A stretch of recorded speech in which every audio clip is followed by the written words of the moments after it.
Bem-vindos a mais uma aula de Física Geral 2. Hoje o assunto toma um novo caminho. A gente vai sair daquelas ondas clássicas e vamos começar a falar da natureza da luz. E nós vamos tatear um pouquinho na física moderna. Não vai ser um curso de física moderna, vamos dar alguns tópicos sobre a natureza da luz e a natureza do comportamento de partícula-onda. Vamos lá. A natureza da luz.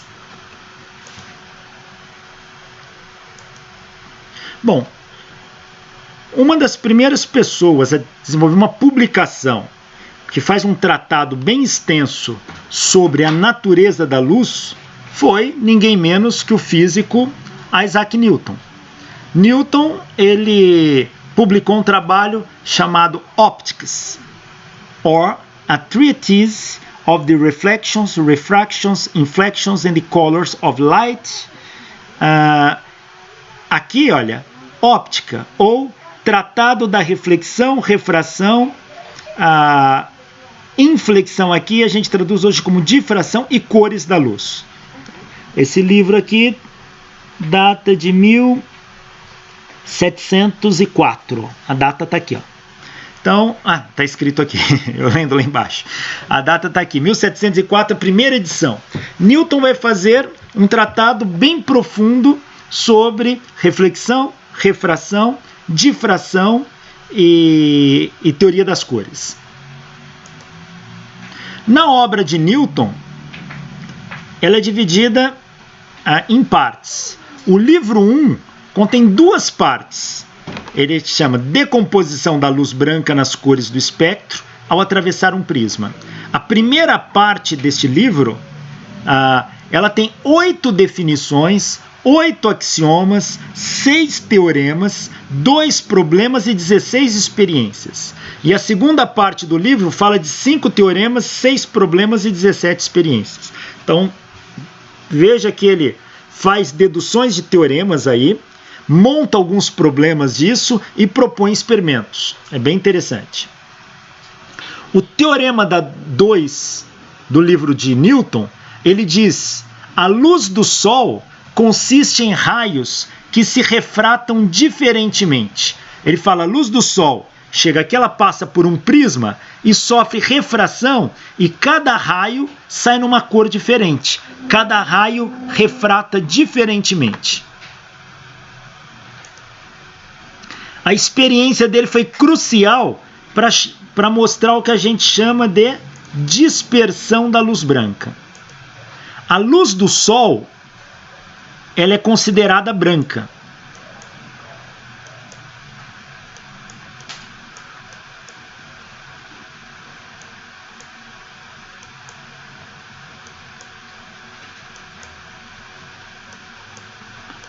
Você fala, mas quando eu olho para o Sol eu tenho a impressão de ver amarelado.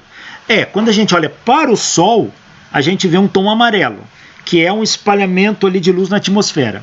Mas quando você coleta a luz do Sol num quarto escuro, você vê que ela é branca, tá? A luz do Sol é uma luz branca. Newton faz a experiência, ele passa a luz por um prisma de vidro, esse prisma refrata a luz, refratar é fazer o desvio dela, porém, quando refrata, não fica mais luz branca. Se divide em 7 cores. E ele projeta isso numa tela. Tá aqui. Essas cores aqui são o que nós chamamos de espectro da luz branca. Espectro da luz branca. Então, a luz branca forma um espectro. O que é o espectro? É o arco-íris. Tá? É o arco-íris. Essa palavra íris do latim está associada à cor.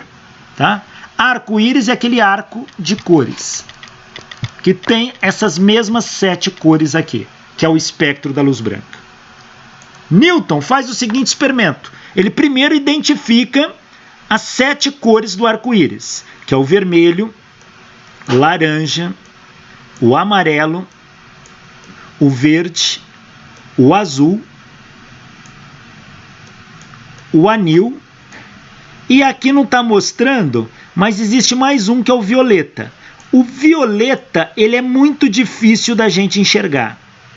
Precisa estar com uma luz muito intensa, senão ele praticamente desaparece. Mas no total, 7 cores. E Newton mostra que a luz branca é formada pelas 7 cores distintas misturadas. Aí ele queria saber se essas cores eram puras ou dava para refratar mais. Então ele coloca um anteparo com uma fenda, essa fenda em preto aqui, ó. É uma tirinha ali, um rasguinho nela. E ele projeta uma única cor nessa fenda. Então por essa fenda só sai a luz amarela, ó. E aí ele passa por um novo prisma e vê que não se separem mais cores. E ele faz isso com cada uma. Então ele vai falar que cada cor dessa aqui do espectro da luz branca é uma cor pura.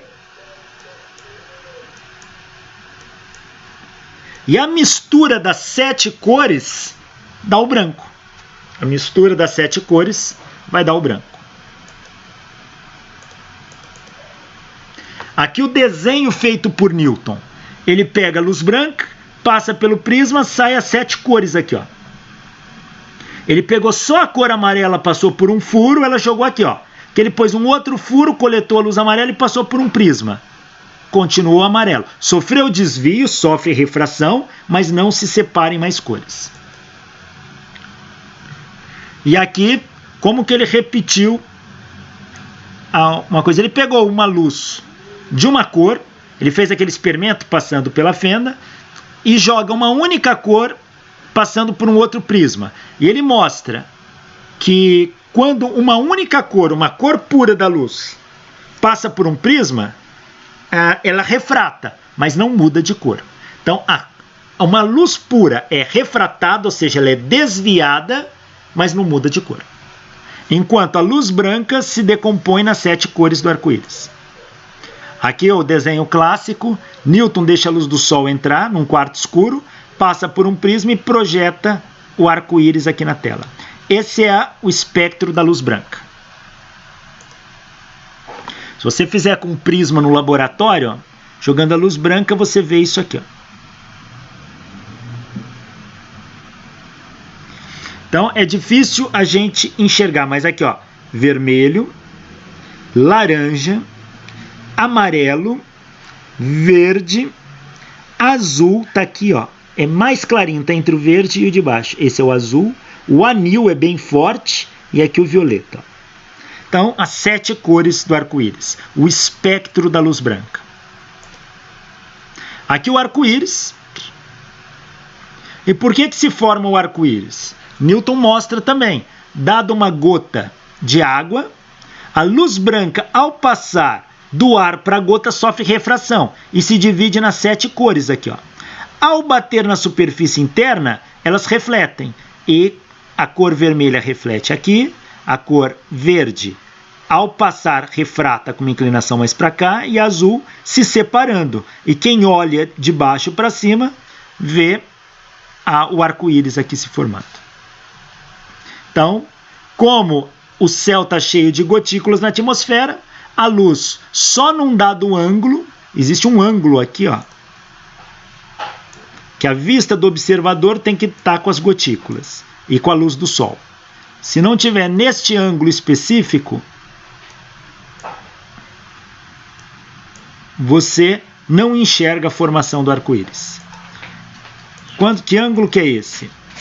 Eu não pus aqui, mas ele é em torno de 42 graus, eu acho, 40 e poucos graus. Tem que olhar naquele ângulo ali, senão... Então a gente só vê um arco-íris no céu quando as gotículas estão refletindo a luz do sol naquele ângulo pra gente. Robert Hooke foi um grande rival de Newton. Foi ele que fez a lei de Hooke da força na mola. Robert Hooke viveu de 1635 a 1703. Ele escreveu uma obra chamada Micrografia, em 1665, onde ele vai fazer estudo com microscópio. E ele faz estudo da luz. E ele diz que a luz é produzida por vibrações de um meio sutil e homogêneo. E este meio se propaga por impulsos ou ondas simples e de forma perpendicular à linha de propagação. Nos estudos de Robert Hooke, ele conclui: a luz possui um comportamento ondulatório. Para Robert Hooke, a luz é uma onda. A luz, ela ondula, ela vibra. Ela se propaga por impulsos de forma perpendicular à linha de propagação. Está aqui. Então ele acha que ela é uma onda desse tipo. Tá? Então, Robert Hooke é um dos primeiros a afirmar que a luz é uma onda. Nos estudos dele, ele conclui isso. Então, Robert Hooke afirma que a luz é uma onda. Christian Huygens viveu de 1629 a 1695. Ele trabalhou muito com a parte de ótica. Ele desenvolveu oculares específicas para telescópio. Com o telescópio dele, ele foi quem descobriu os anéis de Saturno. Ele descobriu a lua Titã de Saturno. Ele concebeu a existência de um meio luminoso que penetrava os poros de todos os corpos e enchia todo o espaço. É ele que vai dar a ideia do chamado éter luminífero, uma substância que preencheria todo o espaço. Ele melhorou e ampliou a hipótese ondulatória da luz proposta por Hooke. Então, Christian Huygens, ele defende a ideia de Hooke de que a luz é uma onda e ele faz estudos mais consistentes, melhorando a hipótese de que a luz é uma onda. Então veja, nessa época, 1670, por aí, eles defendiam que a luz era uma onda, era um tipo de vibração. Um meio vibrava e a luz era a vibração desse meio. Então eles achavam que o meio aqui era preenchido por uma substância transparente de densidade nula chamada éter luminífero.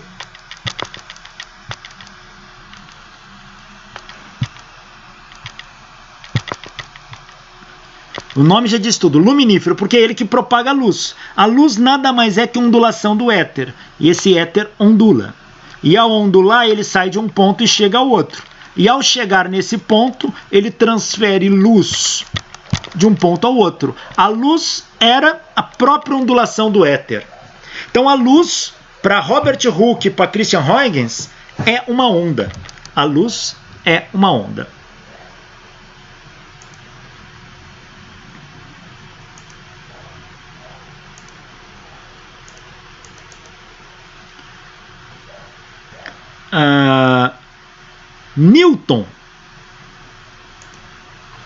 Newton, ele defendia o oposto.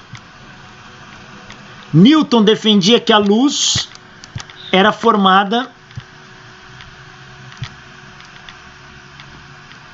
por partículas. O que são partículas? Partes muito pequenas, como se fossem feitas de bolinhas, se propagando pelo espaço, e não ondas. Então a luz, para Newton, ela era formada de partículas. E por que Newton defende que a luz é formada de partículas? Porque ele observava reflexão. O que é a reflexão? É a luz bater num objeto e voltar, como um espelho. Se eu jogo um raio de luz num espelho, ele bate e volta. Isso é reflexão. Então, se eu tenho um espelho aqui e eu jogo um raio de luz, ele bate aqui e sai aqui, ele reflete. Mas se eu jogar uma bolinha numa superfície rígida,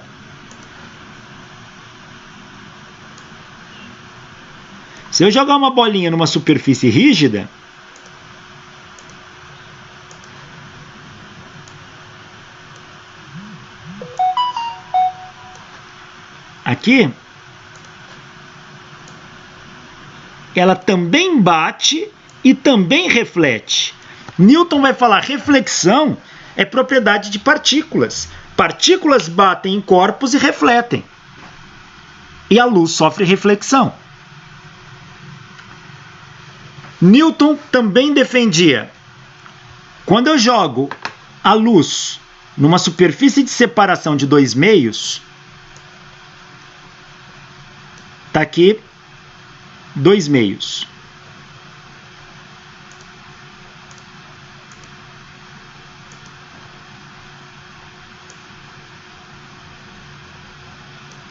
Meio 1 e meio 2.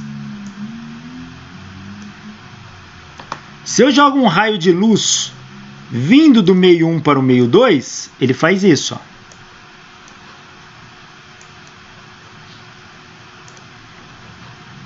Raio de luz vem do meio 1. Quando ele bate na superfície de separação dos 2 meios, se eu traçar uma normal aqui, ó,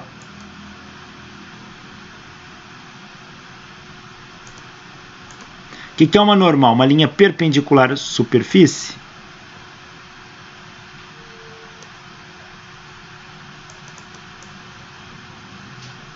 Se eu traçar uma normal, o raio de luz, no momento que ele incide naquele ponto da normal, na superfície de separação dos 2 meios, ele sofre um desvio aqui, ó.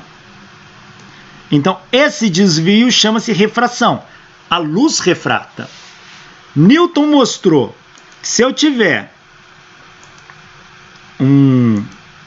2 meios materiais,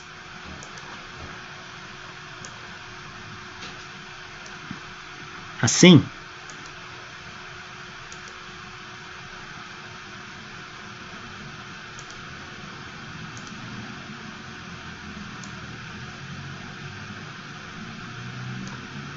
meio 1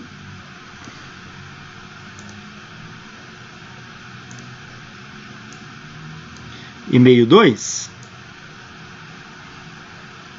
Se eu jogar um corpo material aqui, uma partícula, como uma bolinha, supondo que esse meio permite a entrada da bolinha. Quando eu jogar essa bolinha aqui, ó, vou traçar uma normal aqui, ó.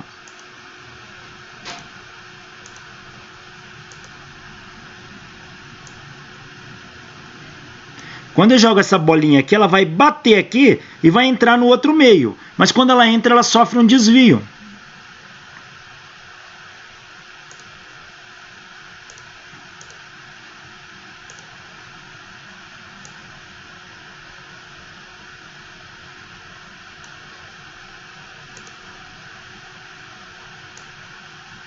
Então ela sofre um desvio.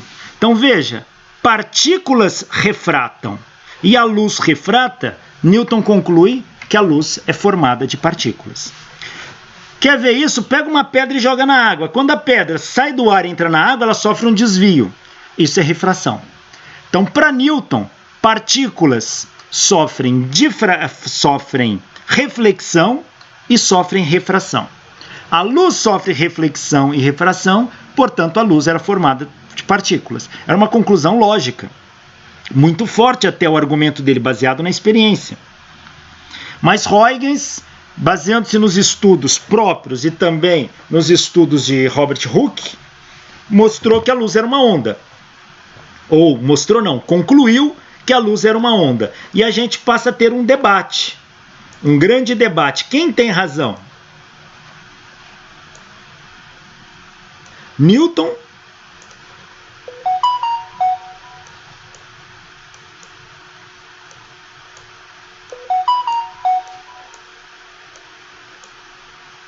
ou Huygens?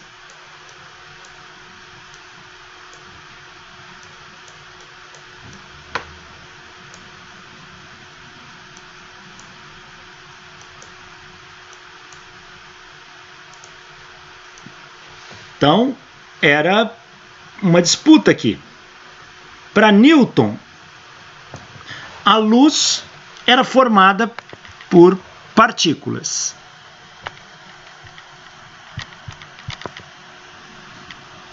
E Huygens mostra que a luz é uma onda. Onda e partícula são coisas diferentes. Partícula tem massa. Partícula contém massa.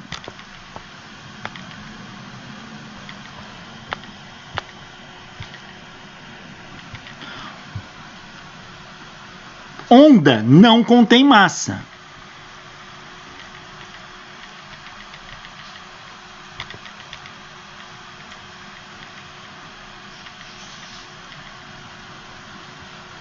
Partícula, ela fica localizada numa região do espaço. Ou seja, a partícula se encontra aqui e ali. A onda se propaga.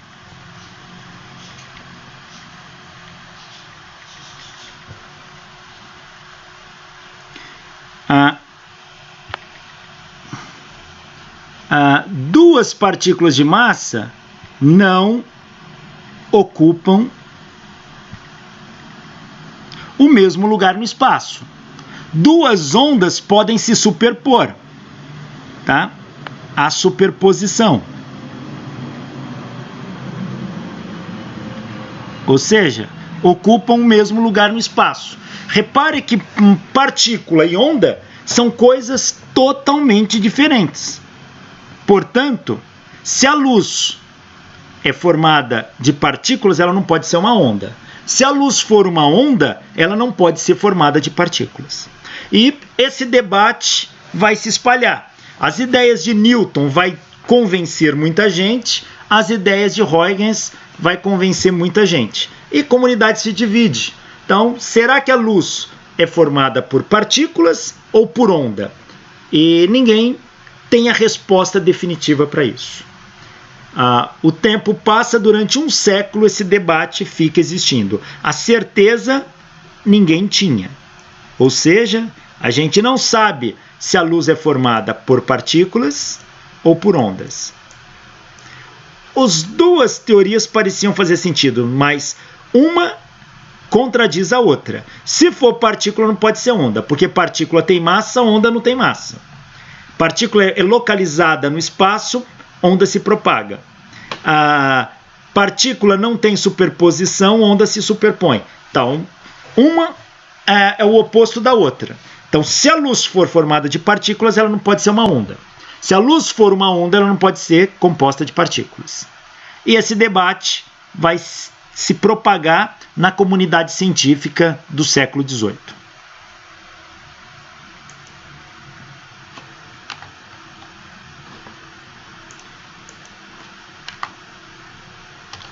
Até que entra em cena um físico e médico, também egiptólogo, o egiptólogo estudava o Egito Antigo, chamado Thomas Young. Ele era inglês. Thomas Young viveu de 1773 a 1829. Thomas Young estudou óptica geométrica, que estuda as trajetórias da luz, óptica física, que tenta entender a natureza da luz, e óptica fisiológica, que tenta entender como o olho funciona. Ele estudou materiais elásticos e as propriedades desse material. Ele era um poliglota, ele falava 14 línguas. Ele participou do estudo da Pedra da Roseta, que fez a tradução dos hieróglifos egípcios pela primeira vez. E ele ajudou a decifrar os hieróglifos, que é a escrita egípcia antiga. E Thomas Young estudava ondas, e a gente já sabe que onda se superpõe. Onda sofre interferência. Olha aqui um padrão de onda na água. Duas fontes tocando a água simultaneamente gera ondas esféricas. E onde elas se encontram, a gente vê padrão de interferência construtiva no pontinho mais claro e interferência destrutiva no pontinho mais escuro.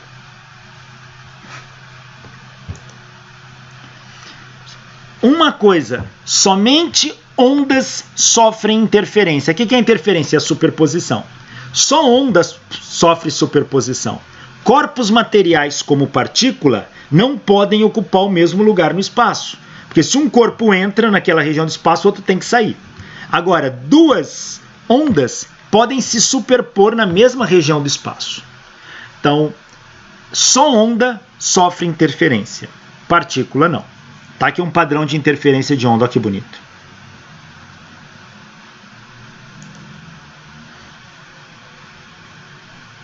Aqui, onda na superfície de um líquido. Você com estilete bate na água, gera ondas circulares. Ó. Se eu bater 2 estiletes ao invés de um aqui, eu vou gerar arcos circulares gerando o padrão de interferência. Essa região clara é um padrão de interferência construtiva. Então, se eu olhar aqui da frente, ó,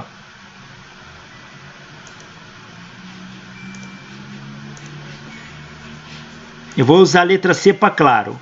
Aqui é claro, aqui é claro, aqui é claro, aqui é claro, claro, claro e claro. Entre duas franjas claras a gente encontra regiões escuras. Vou usar a letra E para escuro.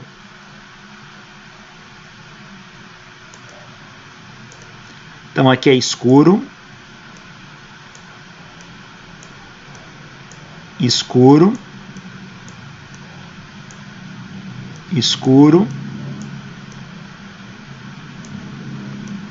escuro,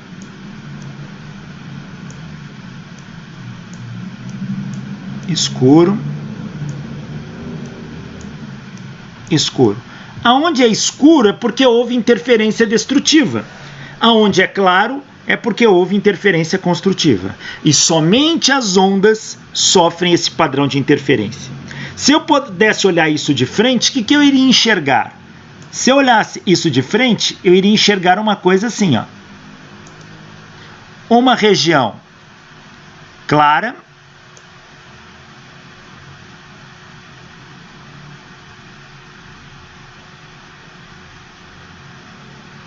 se eu pudesse olhar aquilo ali de frente, eu ia enxergar uma região clara, aqui geralmente mais grossa. Depois eu ia enxergar outra região clara, porém menos intensa que aquela.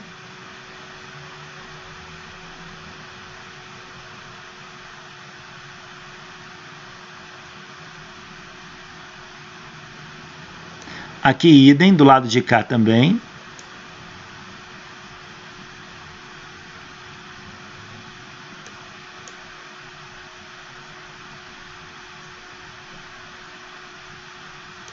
Deixa eu ver se eu aumento o tamanho do pincel aqui.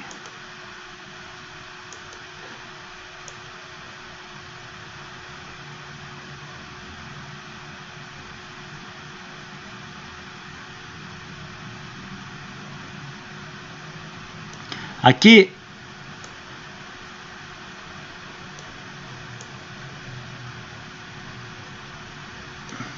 essa aqui mais grossa.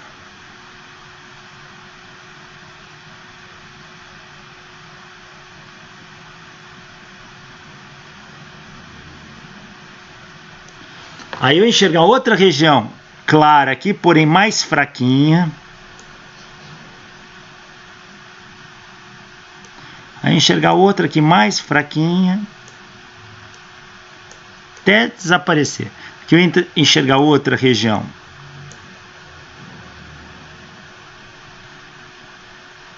mais fraquinha. Isso olhando de frente aquele padrão de interferência. E entre eles eu enxergar escuro. Iria enxergar assim.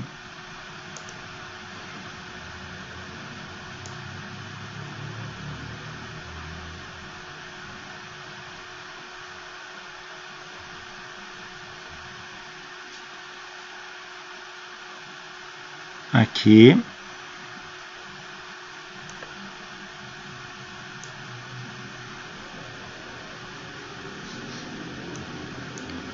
Aqui.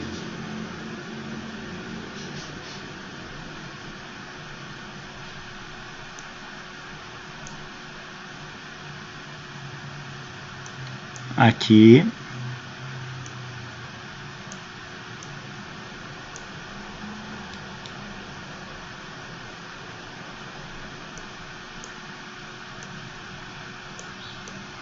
Aqui assim. Aqui idem e enxergar uma coisa para cá.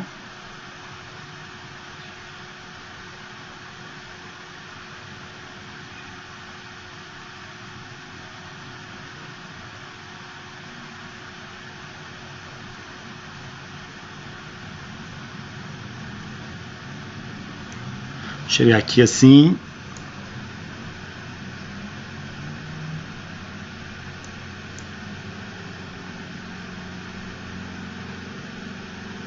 Ficou torto, né? Mas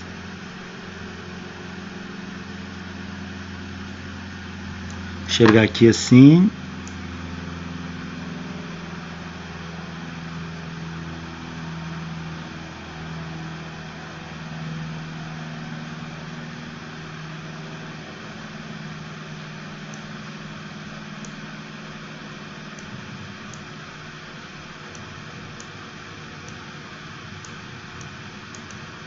E enxergar uma coisa assim, aonde está verde vai ser interferência construtiva. Então, aonde está verde é interferência construtiva. Então, aqui, interferência construtiva, interferência construtiva, interferência construtiva, interferência construtiva, interferência construtiva e interferência construtiva. Aqui, interferência construtiva,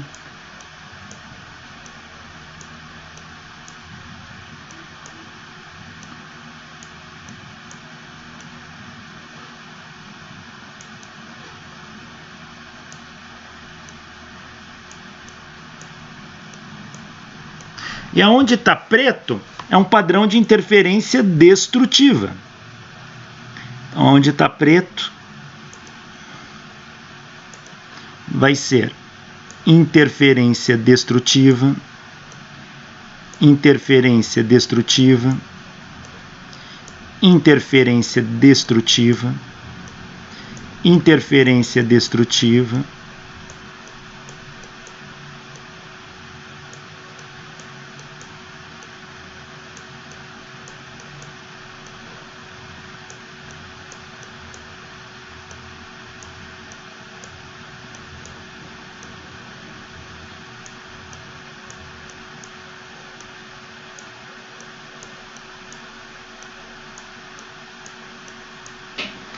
Então, isso que eu enxergo olhando aquelas franjas de frente é este padrão. Isso aqui é chamado de padrão de interferência.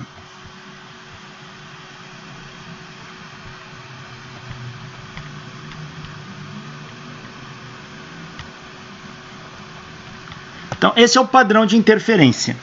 Você vai ver franjas claras e escuras, tá?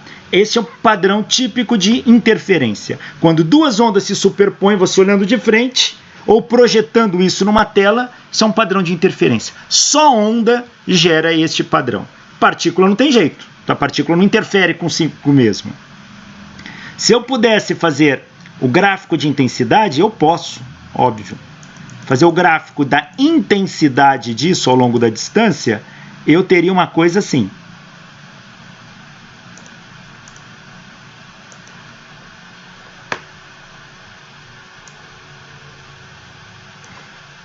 Eu teria uma coisa assim. Aonde é que é o centro, a gente chama isso de máximo central. É uma interferência construtiva e no meio é onde ela é mais intensa. Então ela faria uma coisa assim, ó. Não.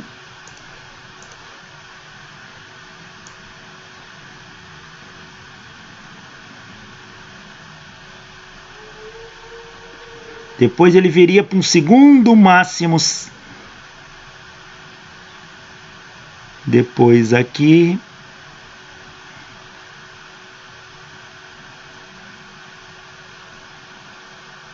Assim. E aqui idem, ó.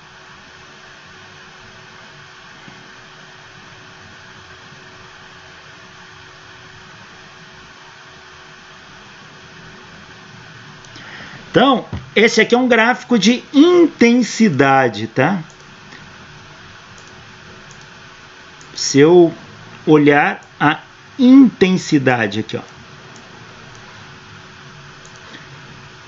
A intensidade da superposição da onda. Então, este aqui é o máximo central. A gente chama de máximo central. Só ondas vai gerar esse tipo de padrão. Então, isso é Padrão de interferência. Deixa eu ver se eu consigo mostrar aqui.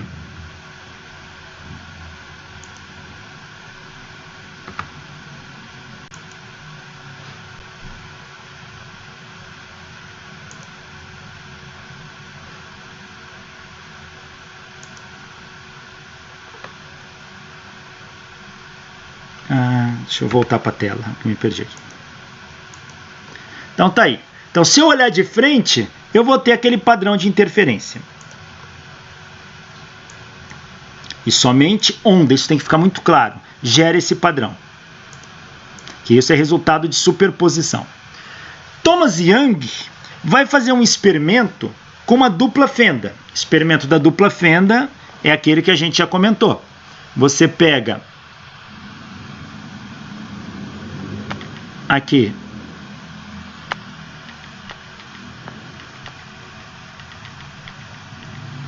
e joga uma frente de onda aqui, ó.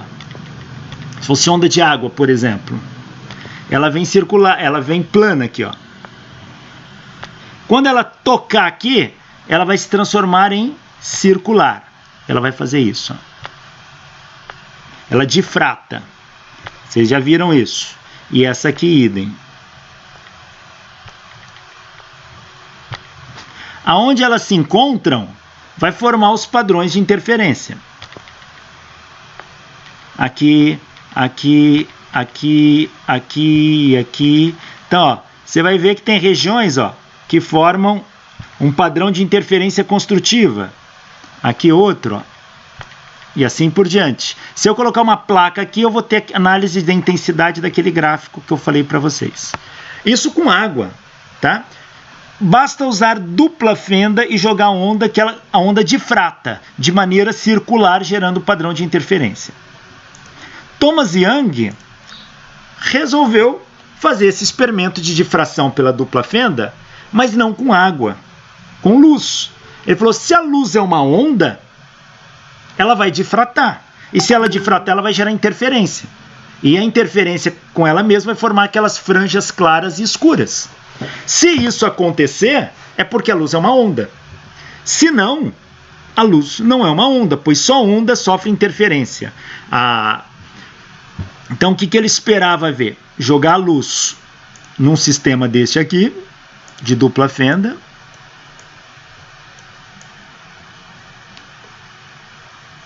Jogar a luz aqui e ver se vai gerar um padrão de interferência numa tela. Então, ele vai projetar uma tela aqui, ó. E ver se gera um padrão de... Como seria esse padrão? Aquele sistema de franjas claras e escuras. Vou te dar uma coisa aqui, ó.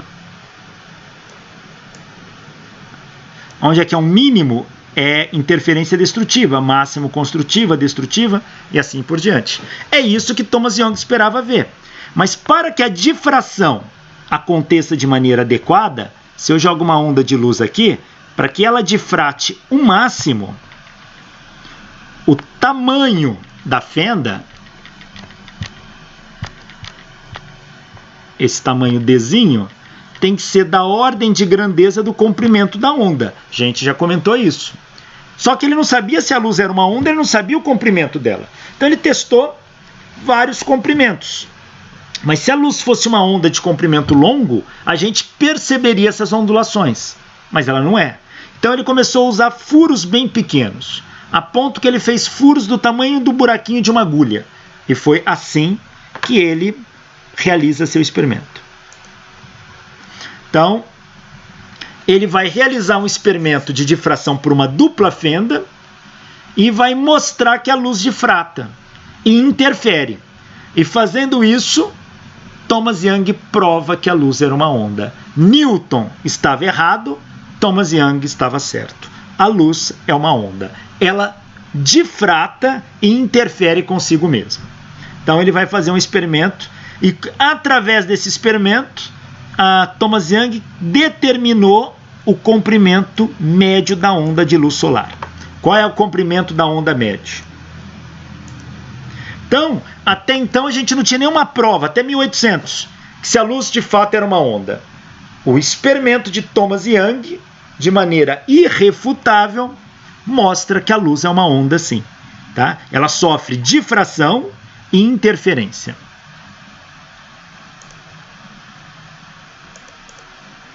Olha aqui o experimento dele. Ele jogou feixe de luz passando por um furo. Se a luz é uma onda, ela vai difratar de maneira circular. Aí ele fez isso com uma dupla fenda. Por quê? Como este raio é igual a esse se é circular, então essas frentes chegam juntas. E ele garante que a fonte é coerente, ou seja, a diferença de fase aqui no tempo se mantém constante. Isso garante que as fontes sendo coerentes vai ter um padrão de interferência, se ela for uma onda. E aí ele gera ondas circulares e projeta numa tela. E o que ele vê na tela? Isto. Luz, sombra, luz, sombra, luz, sombra, luz, padrão de interferência. Aqui,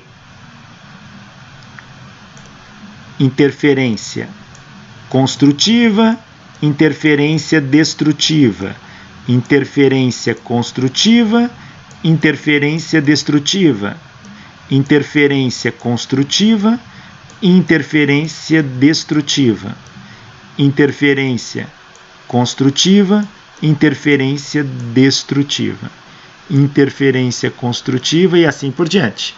Então, Thomas Young mostra em 1801 que a luz de fato é uma onda, acabando com aquela polêmica que um século antes entre Newton e Huygens, se a luz era de fato uma onda ou era formada por partículas. E ficou comprovado pelo experimento de Thomas Young que a luz é uma onda, o clássico experimento da dupla fenda. Vamos ver como que ele concluiu isso. Veja, se por uma fenda chega uma onda e pela outra fenda chega outra onda e chega crista com crista, vale com vale, ou seja, onda em fase, isso vai gerar uma interferência construtiva. Aqui, ó. Chega crista com crista, ó, vale com vale. Neste ponto vai gerar uma interferência construtiva.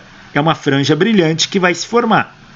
Agora, se de uma fenda chega uma luz e da outra fenda chega outra e elas estão fora de fase, ó, aqui é uma crista de uma com um vale da outra, vai haver uma interferência destrutiva. E neste ponto da tela vai formar uma franja escura.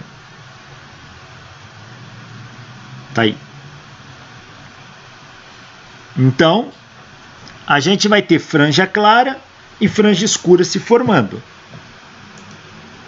Olha como que ele fez.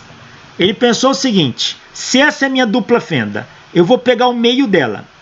Ele já sabia que no meio ele tinha um máximo central. Tá aqui. E eu vou pegar um ponto P deslocado do ponto central. A luz que atravessa por essa fenda aqui vai chegar naquele ponto P por este caminho. A luz que atravessa a fenda S2 chega naquele ponto por este caminho e vai se superpor ali. E ali vai gerar ou uma interferência construtiva ou uma interferência destrutiva. Essa distância entre as fendas ele chamou de D. D, a distância entre as fendas. E a distância das fendas até o anteparo ele chamou de L. A distância das fendas ao anteparo é essa distância aqui, ó, central. L, essa distância aqui. A distância do ponto médio entre as fendas até o ponto que ele está analisando, ele chamou de Y. Tá aí.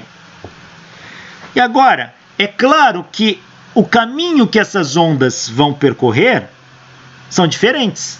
A primeira onda percorre uma distância R1. A segunda onda percorre uma distância R2. Se o L for muito maior que o D, ou seja, se a distância das fendas ao anteparo for muito maior do que a distância entre as duas fendas, L muito maior que D, significa que esse anteparo está muito longe. E esses dois raios de luz saindo aqui, como aquilo está muito longe, quase lá no infinito comparado com essa distância, então esses raios saem praticamente paralelos, assim. Aqui é a distância D. Essa distância D é essa distância D aqui. A fenda S1 é aqui. A fenda S2 é esta aqui. Como esse ponto está muito longe, porque L é muito maior que D, esses raios saem praticamente paralelos. Então, o raio que sai de S1 e os que saem de S2 saem praticamente paralelos. E se eles saem praticamente paralelos, eu posso traçar este ângulo aqui, ó. Este ângulo aqui eu vou chamar de θ, que é este ângulo aqui, ó. θ. Tá aí.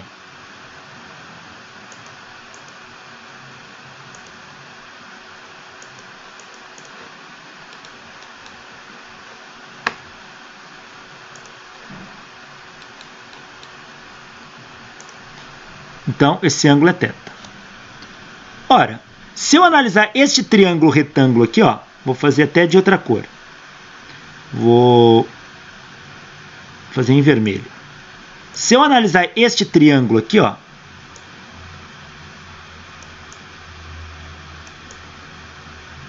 ele é um triângulo retângulo com um ângulo reto aqui, ó.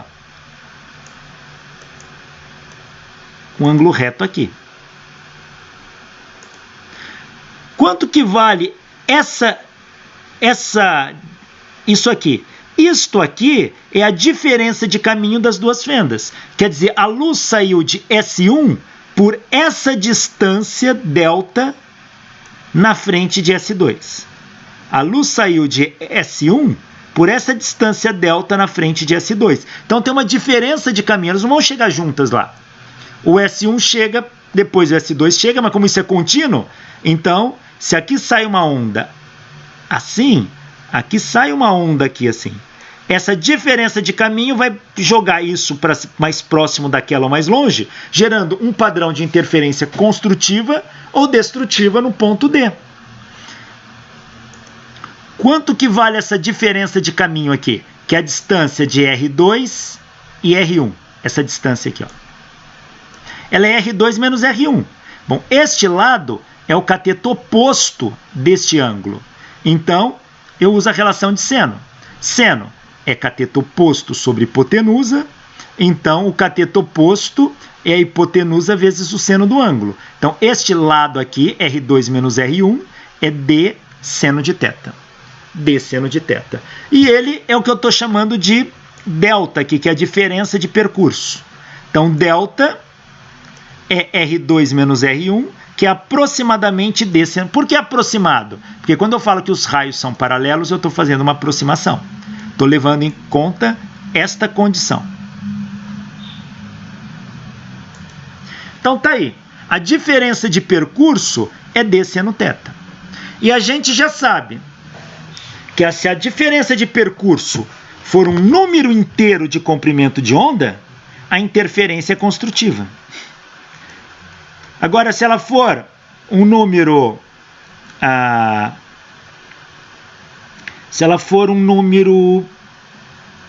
ímpar de meio comprimento de onda, é uma interferência destrutiva. Está aqui a condição.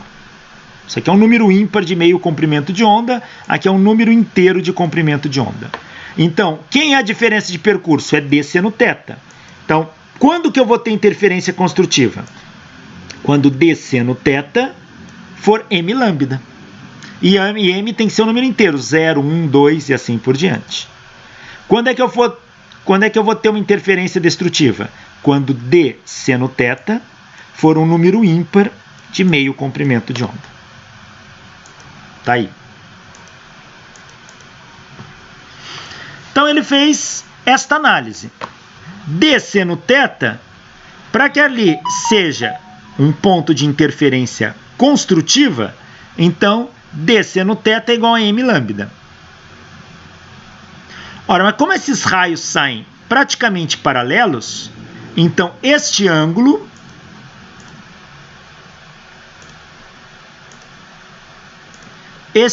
aqui, ó,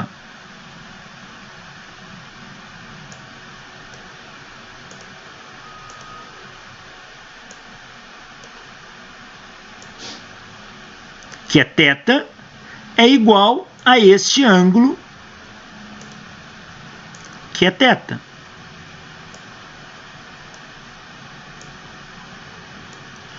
Veja, esta linha é perpendicular a esta linha é perpendicular a essa, então este ângulo é igual a este ângulo aqui, ó, θ. θ e θ. São iguais esses ângulos. E como as linhas são paralelas, claro, se as linhas saem praticamente paralelas, esse ângulo eu vou tomá-lo como muito pequeno.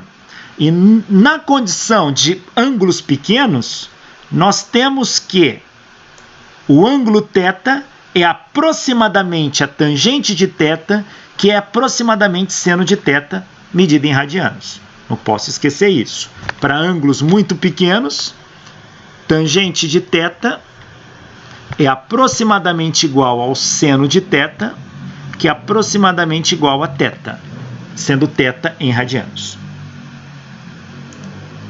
Então, lançando mão dessas condições, onde está D seno de θ, eu posso trocar o seno pela tangente. Fica D tangente de θ igual a m lambda para um padrão de interferência construtiva. Se eu tomar... Quem é a tangente de θ? Tangente de θ eu vou tirar aqui, ó.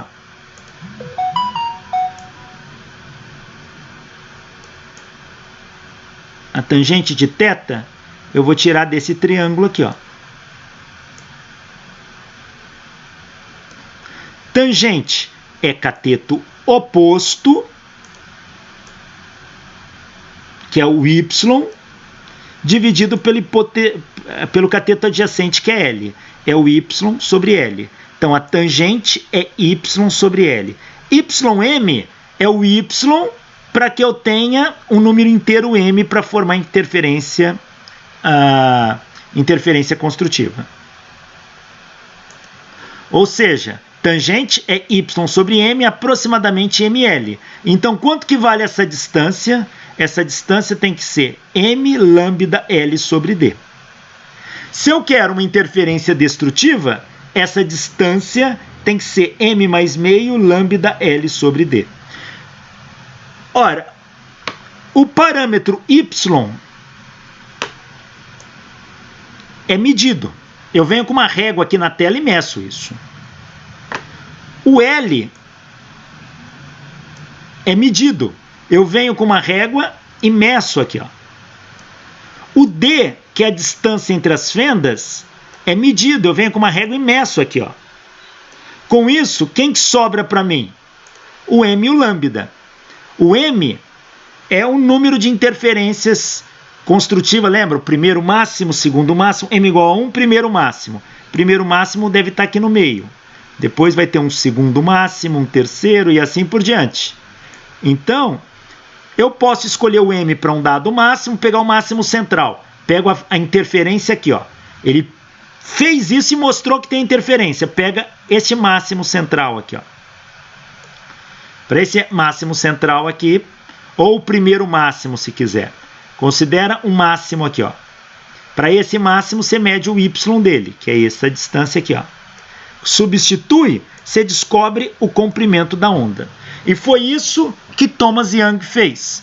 Ele mostrou o padrão de interferência e, através desta cálculo, ele determinou o comprimento de onda. E mostrou que para m igual a 1, 2, 3 bate com a equação para o número de franjas claras e escuras. Thomas Young prova que a luz é uma onda. Até então, até Thomas Young, discutir se a luz era formada por ondas ou partículas. A partir de Thomas Young, essa discussão acaba. A luz é definitivamente uma onda, sofre padrão de difração e interferência, e você consegue, pelo experimento da dupla fenda, calcular o comprimento da onda de luz.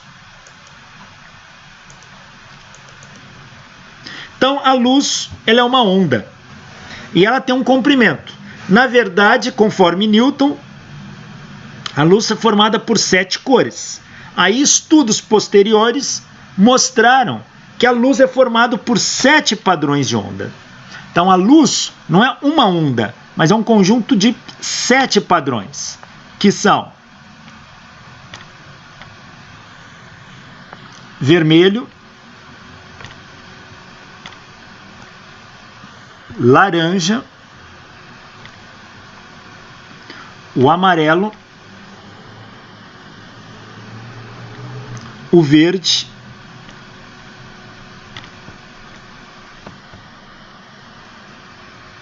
o azul,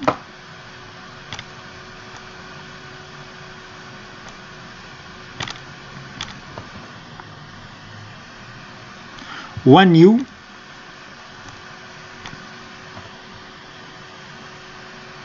e o violeta.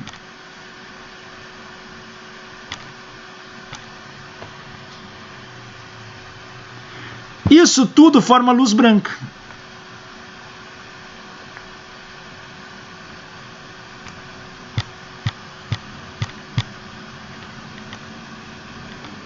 Então a gente descobre que a luz não é uma onda, mas é um conjunto de pelo menos 7 padrões de onda.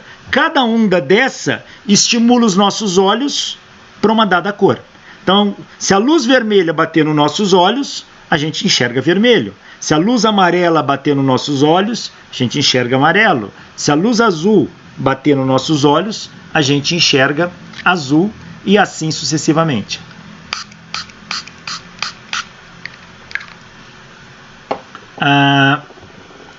Depois, o pessoal repetiu o experimento de Young com cada cor. E o que se mostrou? Que essas luzes não são todas iguais, essas ondas.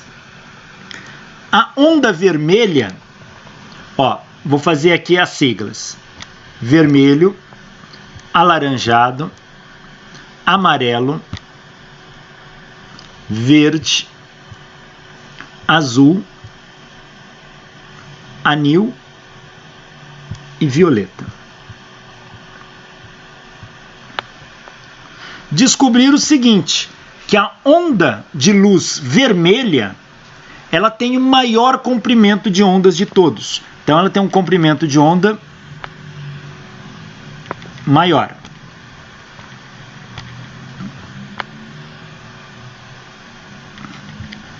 A luz violeta tem o menor comprimento de onda de todos.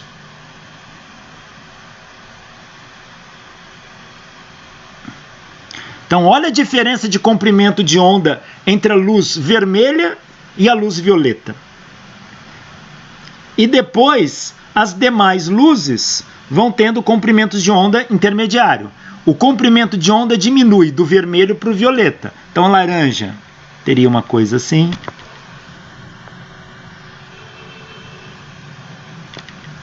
A amarela já teria uma onda menor, um comprimento de onda menor.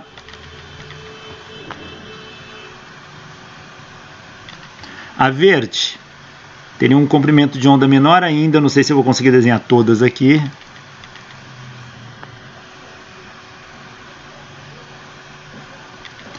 A azul, menor ainda.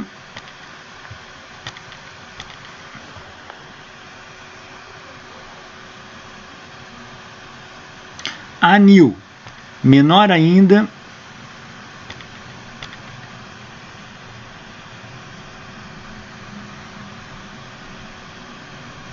E a violeta menor de todas. Então, lembra, comprimento de onda é a distância de pico a pico ou que forma o S. Então, isso aqui é um comprimento de onda. Lambda. Para essa onda, o comprimento é essa aqui. Para essa, o comprimento é essa aqui. Então, a onda violeta é a que possui menor comprimento de onda. A luz vermelha o maior comprimento de onda. Então as ondas de luz não são todas, mas elas estão todas misturadas e que quando chega o nosso olho nos impressiona como a cor branca quando estão todas misturadas.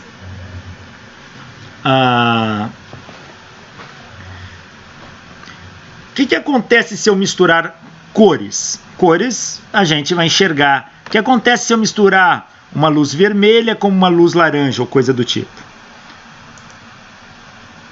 Veja, as cores que a gente enxerga, está aqui o nosso olho.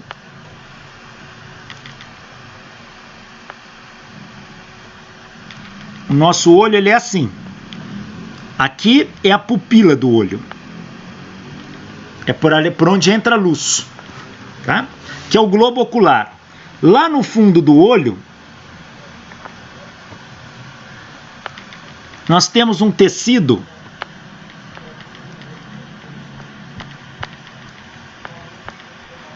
sensível à luz.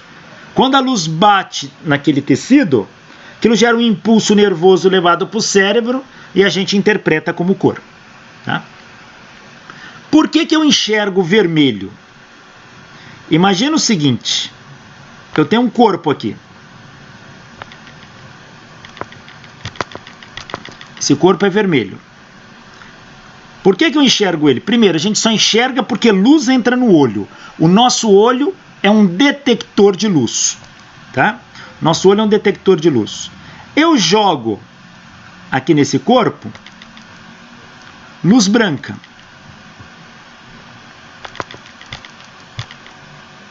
Então, eu jogo aqui luz branca.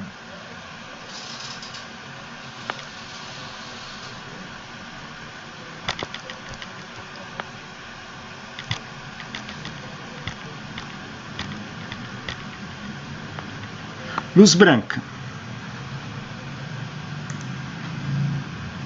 Como é que eu tiro isso da tela agora, hein? O que eu fiz aqui?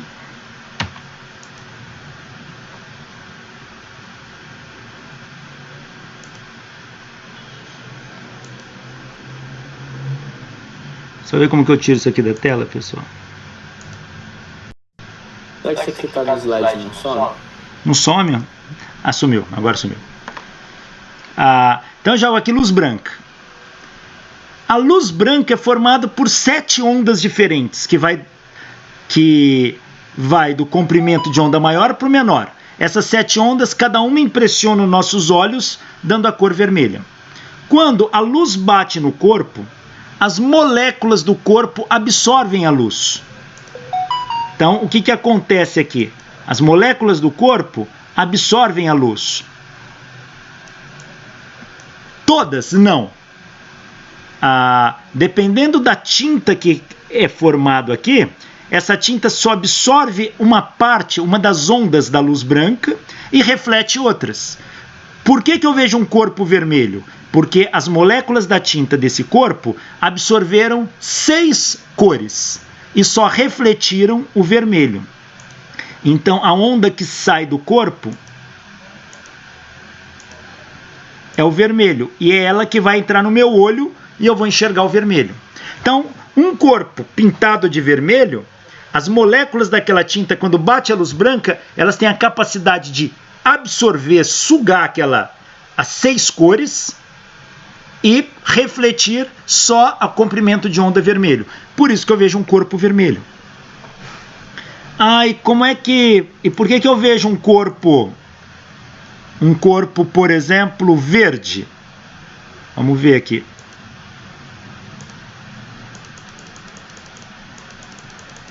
Um corpo verde. Um corpo é verde porque ele tem um pigmento sobre ele. Eu jogo luz branca neste corpo.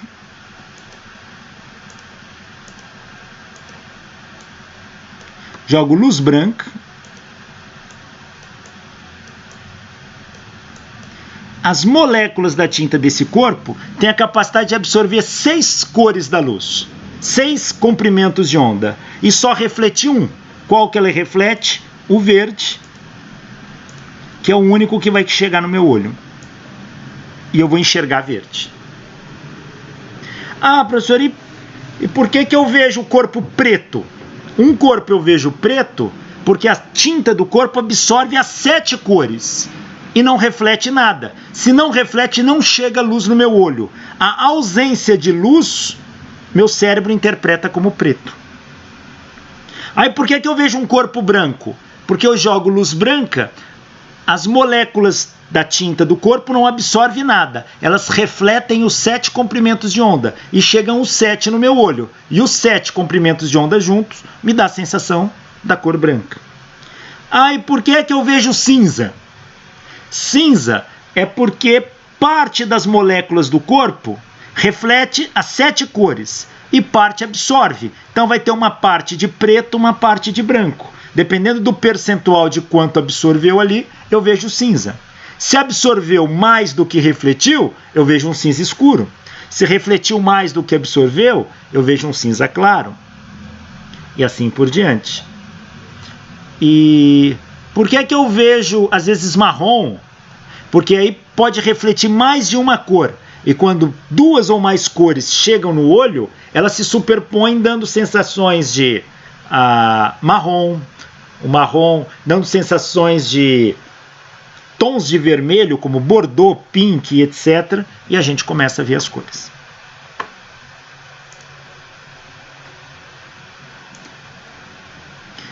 Mas descobrimos que a luz, ela é uma onda. Mas é uma onda de quê? O que ondula na luz? Descobrimos que a luz é uma onda eletromagnética.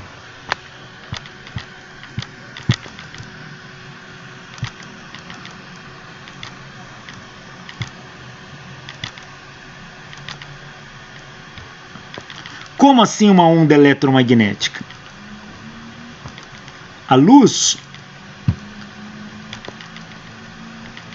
ela surge da vibração de cargas elétricas, de oscilações de cargas elétricas. Pega uma carga elétrica qualquer aqui, ó. Uma carga positiva, por exemplo. Uma carga positiva, ela tem um campo elétrico à sua volta. O campo elétrico é radial. Vocês já estudaram isso lá no colégio. O campo elétrico dela é radial, assim. Então é como se fossem linhas saindo da carga.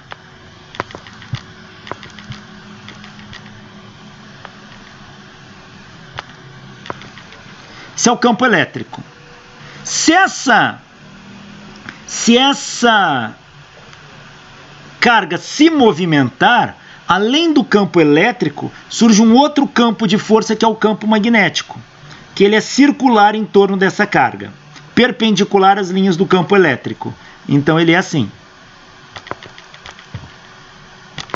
Não sei se eu vou conseguir fazer aqui bonitinho, mas esse seria o campo magnético. O campo magnético só surge se essa carga estiver em movimento. Tá? Eu não vou desenhar os dois, porque eu precisaria de perspectiva, animação gráfica, que não dá para fazer isso. Então eu vou apagar o campo magnético, só vou deixar o campo elétrico em azul. Tá aí, vou deixar assim, fica mais fácil. Toda vez que uma carga sempre tem campo elétrico, faz parte da natureza dela. Toda vez que uma carga se movimenta, além do campo elétrico, ela tem um campo magnético. O que acontece se eu oscilar essa carga para cima e para baixo? Ficar fazendo um movimento de vai e vem, sobe, desce, sobe, desce, sobe, desce, essas linhas de campo vão ondular. Elas vão fazer isso. Essa linha que está aqui, ela vai subir, ela vai subir e descer. Essa subir, essa como está no sentido do movimento, nada. Essa subir e descer.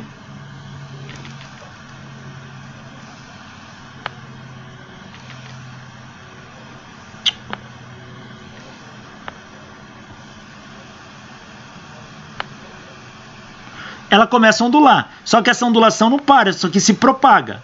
Enquanto essa ondulação está se propagando nesse eixo, o campo magnético ondula perpendicularmente aqui, ó. Essa ondulação chama-se onda eletromagnética.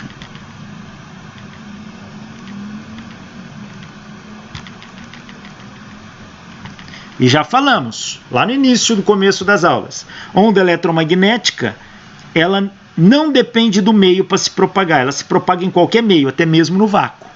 Então, se eu pudesse enxergar uma onda de luz, ela seria assim, ó.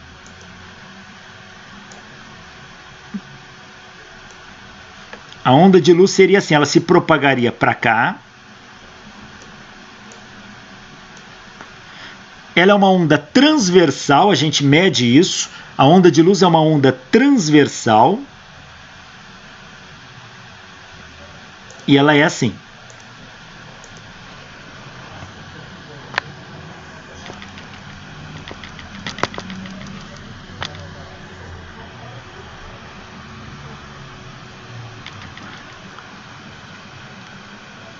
Aqui você tem os vetores campo elétrico. É o vetor campo elétrico que ondula. É ele que sobe e que desce. É o aumento e a diminuição desses vetores que formam a luz, que é uma onda eletromagnética. Tá aí. Só que perpendicular a isso, eu tenho vibrando o campo magnético. Então eu tenho uma onda de campo magnético vibrando. Ela é perpendicular a essa, ela é assim. Vamos ver se eu consigo fazer agora.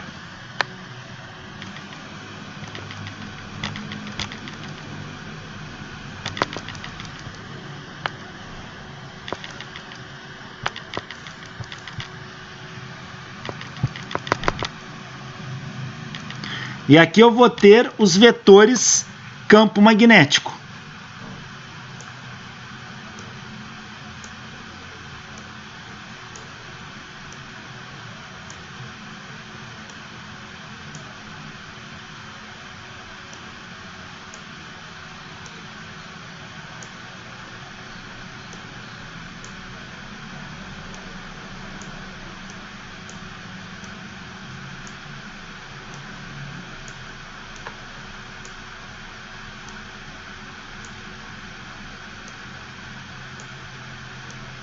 Então, olha, se você olhar, isto aqui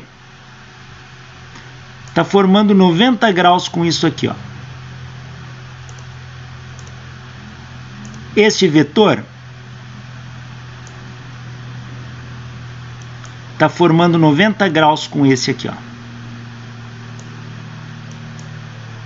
Então, esta é uma onda eletromagnética como a luz. Esse é o comprimento da onda de luz, ó. Daqui até aqui. Comprimento lambda. Qual onda de luz? Depende da cor que você está se referindo. Se for a vermelha, é de maior comprimento de onda. Se for laranja, é a violeta. E isso tudo viaja pelo espaço a uma velocidade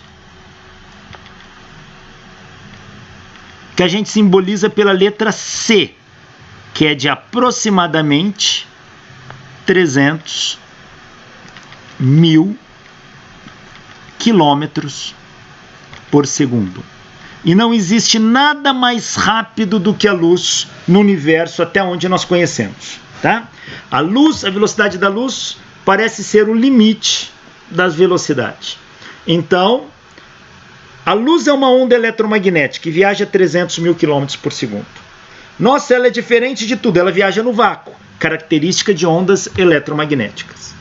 Tá aí. Surge das oscilações de cargas elétricas, tá? Só existe a luz de onda eletromagnética? Não. O homem, com o passar do tempo, depois que ele entendeu a natureza da luz, ele descobriu outras ondas eletromagnéticas. Então, existem 7 tipos de ondas eletromagnética, que a gente classifica em 7, né? São essas aqui, ó. Que vai de maior comprimento para menor comprimento. As ondas de rádio são emitidas por estrelas. E o homem consegue desenvolver aparelhos que emitem também, como um próprio aparelho de rádio. Essas ondas surgem das oscilações de cargas elétricas. São ondas eletromagnéticas. Ondas de rádio. Micro-ondas emitido por estrelas, e também o homem consegue produzir antenas de micro-ondas. O celular, as ondas de celular são micro-ondas. Elas têm um comprimento de onda menor do que da onda de rádio, tá? Bem menor. Para vocês terem uma ideia, a onda de rádio, tá aqui, ó, o tamanho. Ela tem tamanho que vai em metros, de 10 a menos 2 metros, ou seja, mais ou menos de 10 centímetros a 1 quilômetro de comprimento, é o comprimento da onda de rádio. Micro-ondas vai de 1 centímetro até 10 centímetros de comprimento. O forno de micro-ondas chama isso porque ele tem um aparelho, um magnétron, que emite ondas de micro-ondas lá dentro, e é ela que faz esquentar a comida. Ondas infravermelhos também são ondas eletromagnéticas. Elas têm comprimentos de ondas que vai de 10 a menos 6 metros até 10 a menos 5 metros. Isso é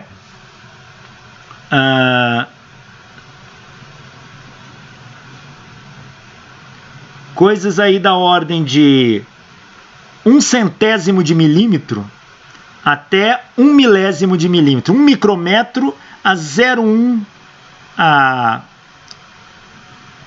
até mais ou menos 0,1 centímetro. Dessa faixa é o comprimento da onda infravermelha. Estrelas emitem infravermelho bastante, mas todos os corpos que nós conhecemos emitem infravermelho. Você emite infravermelho. E muitas vezes o infravermelho a gente percebe como onda de calor. Depois temos a luz.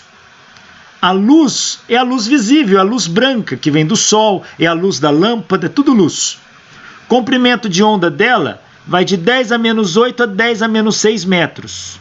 Ou seja, para ser mais preciso, comprimento da onda de luz vai de 400 a 800 micrômetros, tá? 400 a 800 micrômetros. E nesse intervalo da luz aqui, o que existe? É uma luz só? Não. Nesse intervalo aqui, existem as 7 cores, elas estão aqui, ó. A cor de maior comprimento de onda é o vermelho. A de menor comprimento de onda é o violeta, ó. Então, a única faixa que a gente enxerga é esta aqui, ó, que é em torno da luz, que vai do vermelho ao violeta. Infravermelho, ó, cai aqui, a gente não enxerga. Ultravioleta cai aqui, a gente não enxerga. A gente só enxerga o que está nesse intervalozinho aqui, ó. E aqui, o que está nesse intervalo, aqui tem um zoom, ó. A luz que vai do vermelho, laranja, amarelo, verde, azul, anil e violeta. Tá aí. A luz visível é emitida por estrelas, e o homem sabe produzi-la artificialmente. Raios ultravioletas também são ondas eletromagnéticas. Tem o comprimento de onda do tamanho de moléculas. Cai na faixa que nossos olhos não detectam. Raio-X tem comprimento de onda bem menor. Também é onda eletromagnética.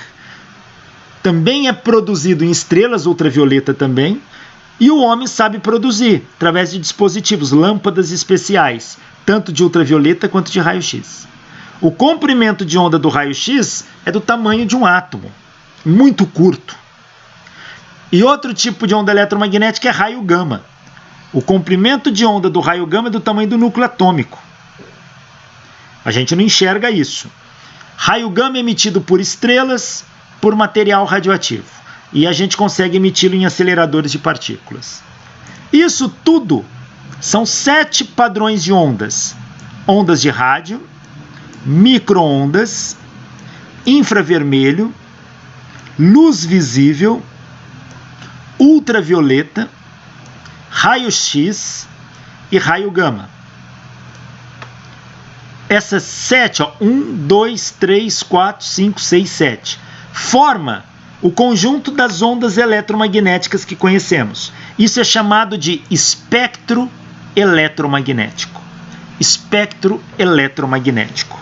Veja que o comprimento de onda diminui das ondas de rádio para o raio gama. Diminui para cá.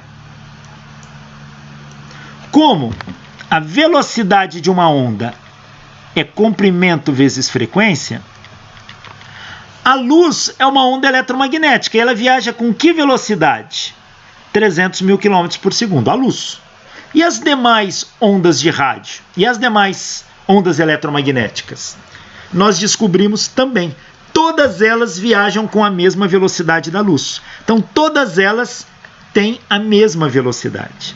A mesma. Então, ondas de rádio viajam a 300 mil km por segundo, micro-ondas, infravermelho, ultravioleta, raio-x, raio gama. O mesmo que da luz visível. Essa é uma característica de onda eletromagnética. Reforçando, viaja a 300 mil km por segundo no vácuo. No vácuo. Num meio que não seja o vácuo, essa velocidade diminui. Então, são todas primas da luz. Tá? O que muda é o comprimento de onda.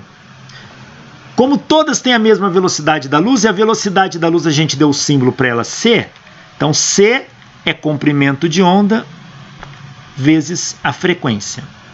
Então, a frequência é a velocidade da onda eletromagnética pelo comprimento da onda.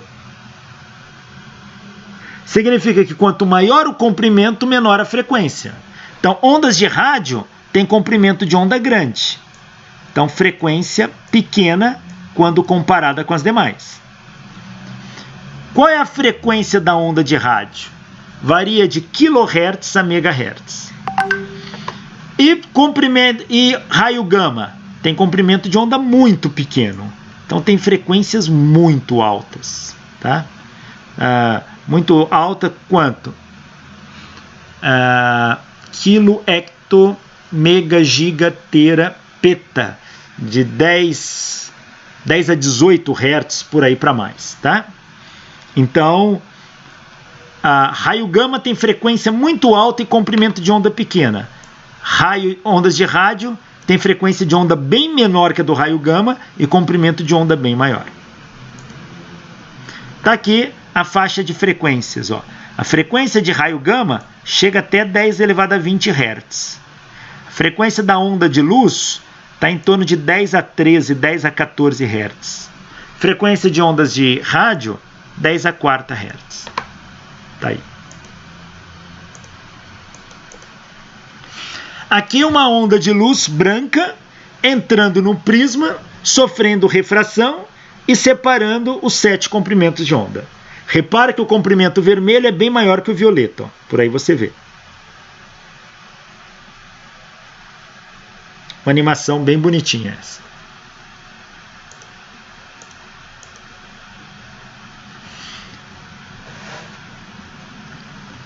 Então, descobrimos no século XIX que a luz é uma onda. Bom, não tem mais discussão. A luz é uma onda, todos sabemos, o século XIX inteiro, desde quando Thomas Young, em 1801, provou que a luz era uma onda. Todas as descobertas foram feitas. Porém, na virada para o século XX, a física sofre uma revolução.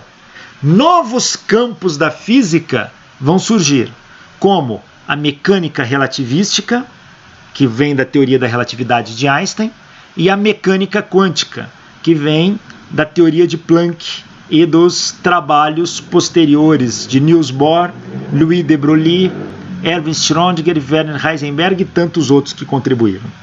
Estas novas físicas vão gerar novas interpretações sobre a natureza da luz. Então, a natureza corpuscular da luz e o nascimento da física quântica. O que quer dizer corpuscular? Que vem de corpúsculo, de partícula. Peraí, mas a gente acabou de falar que a luz é uma onda. É, mas agora, com essas novas físicas, vão começar no início do século XX uma discussão que a luz é formada por partículas. Vamos ver. O que a gente chega no final do século XIX, o que a gente descobre? Que átomos absorvem radiação na faixa do espectro eletromagnético. Radiação são ondas de rádio aí emitidas, tá? Então eu tenho um átomo aqui. Se você joga uma radiação eletromagnética, por exemplo, luz,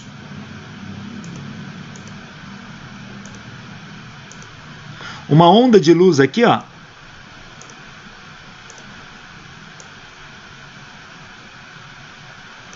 os átomos do material têm a capacidade de absorverem esta onda eletromagnética. Eles absorvem. Espera aí. Eles absorvem e fazem o quê? A onda, lembra que onda transporta energia, mas não transporta matéria. Se ela está transportando energia, o que esses átomos fizeram? Absorveram a energia desta onda. E como absorveram, essa onda perde energia, ela deixa de existir. Então toda energia é passada para o átomo.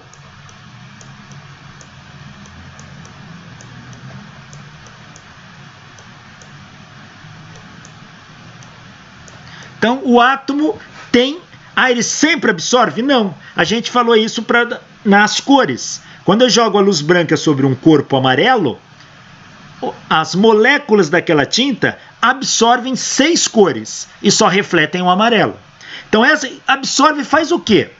A energia, ela não é nem criada nem destruída, ela só é transformada. Então geralmente quando absorve a energia da onda eletromagnética, se absorver toda a energia, essa onda deixa de existir. Ela desaparece. E o que acontece com o átomo? Ele ganha essa energia e transforma em calor. Então, isto aqui, geralmente, ele libera na forma de calor. Mas o que é calor?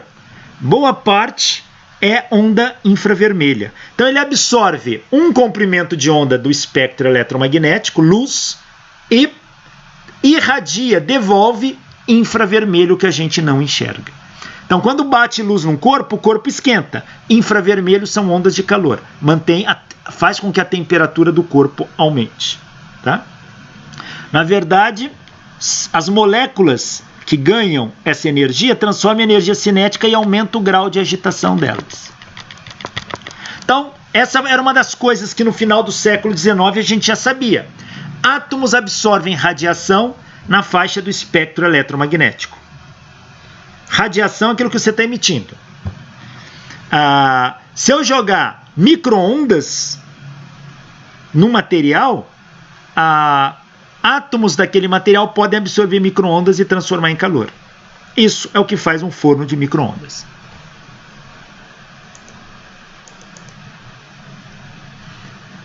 Agora, o que acontece quando o átomo absorve radiação? Ele aumenta a sua energia cinética. E se ele aumenta a energia cinética, ele se movimenta mais. E a temperatura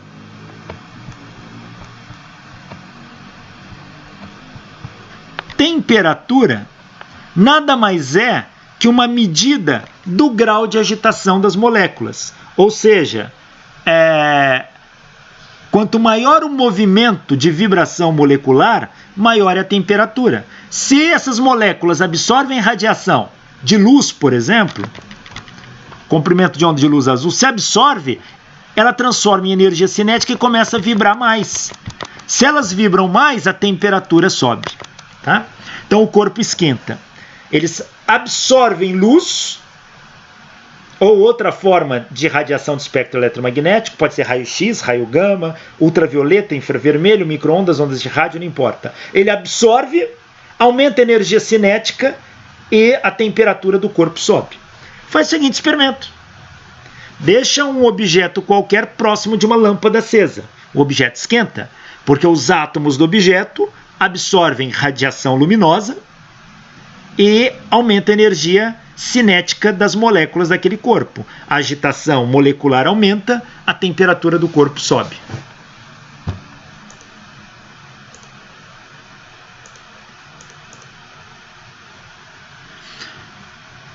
O que nós aprendemos também no final do século XIX? Que os átomos ao oscilarem, lembra que átomos oscilam, a gente viu lá quando falamos em ressonância, a gente pode imaginar um átomo aqui, outro átomo aqui, e a ligação química entre eles como se fosse uma mola.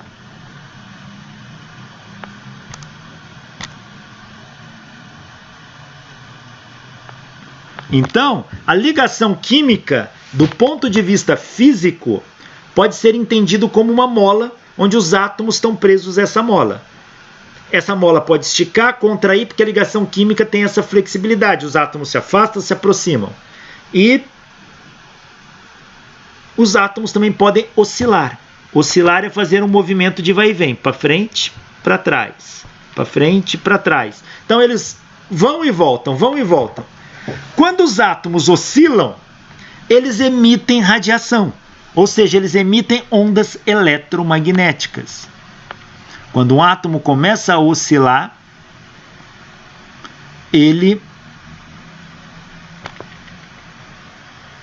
emite onda eletromagnética.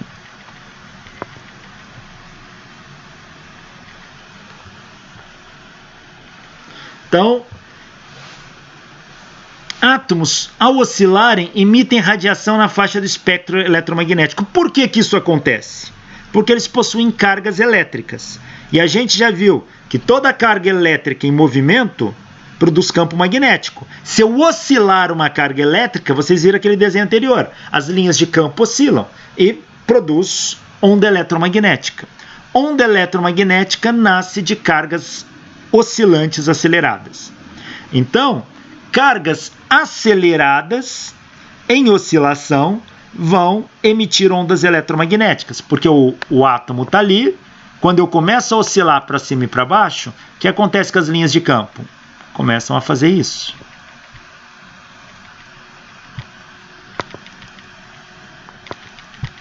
E começa a emitir radiação eletromagnética para o espaço, ou seja, começa a propagar onda eletromagnética. Então, átomos ao oscilarem emitem radiação na faixa do espectro eletromagnético, pois são cargas aceleradas e, consequentemente, diminuem a energia cinética translacional. Ou seja, se ele emite radiação, ondas, onda transporta energia, então ele está perdendo energia, a onda está tirando energia dele e transportando. Então ele perde energia. Todo átomo, quando emite radiação, ele perde energia cinética. Se a energia cinética diminui, a vibração da rede atômica diminui. Portanto, a temperatura diminui. A temperatura tem a ver com essa vibração dos átomos e moléculas. Portanto, quando um átomo oscila, ele emite radiação eletromagnética. E, consequentemente, ele diminui sua energia cinética e a temperatura do corpo. Então, se um átomo emitir radiação, a temperatura do corpo abaixa. Se ele absorve radiação, a temperatura do corpo aumenta. Então, olha que interessante. Se você pega um corpo e deixa no sol, ele está recebendo radiação do sol, luz solar. Então, a temperatura dele sobe. Mas, ao mesmo tempo, se tiver corpos vizinhos, ele pode começar a emitir radiação para esses corpos vizinhos, até mesmo para o meio, e a temperatura cai. Então, para todos os propósitos práticos, um corpo ele está absorvendo radiação e emitindo radiação. E a sua temperatura, ora vai subir mais, ora vai cair mais.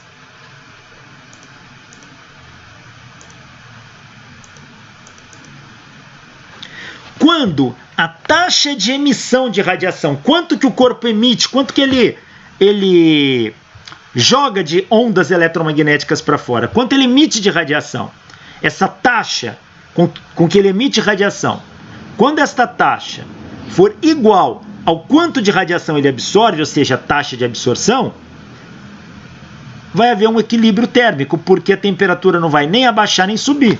Então, quando o corpo está aqui, e o tanto que ele absorve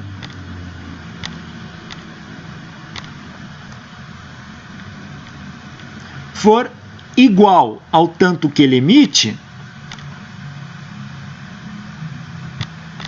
quando a taxa de absorção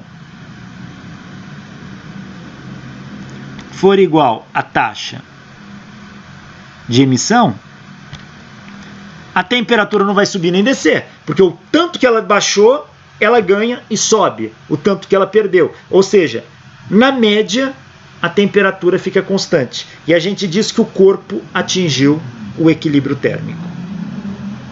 Então, um corpo, ele pode emitir radiação, absorver radiação. Quando a taxa de emissão é igual à taxa de absorção, a gente diz que o corpo está em equilíbrio térmico.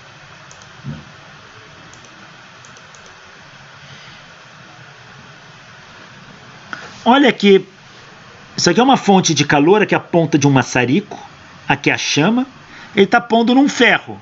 Quando o ferro começa a ganhar calor, as moléculas aqui começam a absorver este calor, principalmente na faixa do infravermelho, e a temperatura vai subindo. Quando a temperatura sobe a partir de um tanto, o corpo começa a emitir. A emissão faz com que ele esfrie um pouco. Porém, a taxa de absorção aqui é muito maior do que a taxa de emissão. Então, se ele perdeu 10 graus Celsius de temperatura, mas ele ganhou 700, na verdade ele aumentou 690 graus Celsius. Então, a gente não vê. O corpo vai esquentando. E quanto mais calor eu dou, mais quente ele fica, mais... E repare uma coisa, ele está emitindo, esse corpo acende. Se for metal, ele acende. Em um dado momento, o metal fica vermelho. Se estiver no escuro, você vê a luz vermelha emitida por ele. Se você continuar aquecendo mais, isso vai passando pelas cores do arco-íris. Começa por laranja, amarelo. O verde, o azul e o anil, ele vai muito rápido, você não consegue perceber. Dali ele já pula e já vai para o branco, começa a emitir luz branca. E a partir desse ponto depois ele derrete. O estudo da emissão e absorção de radiação eletromagnética por corpos, principalmente calor, era um assunto de grande interesse no final do século XIX. Por quê? No meio do século XIX tinham surgido as primeiras indústrias siderúrgicas e tinham que produzir aço. E o controle da qualidade do aço depende do controle da temperatura. E como medir a temperatura do aço? Esse era um problema, do aço derretido. É muito quente. Você colocar um termômetro ali, você derrete o termômetro. E então buscava-se formas, inclusive para a indústria, de conseguir determinar a temperatura de um corpo sem ter que enfiar um termômetro dentro do corpo muito quente. Como fazer isso? Aí, os físicos vão começar a estudar, vão idealizar uma situação chamada corpo negro. E a partir desse corpo negro, vão surgir leis, como a lei de Stephen Boltzmann, uma lei muito importante, a lei de Wien, também é muito importante, e vão descrever a curva da radiação de corpo negro. E a partir do problema do ajuste desta curva da radiação do corpo negro com os modelos físicos vigentes na época, que vai nascer a chamada física quântica. Mas isso é um assunto para a nossa próxima aula. Muito obrigado pela atenção, pela paciência e até lá.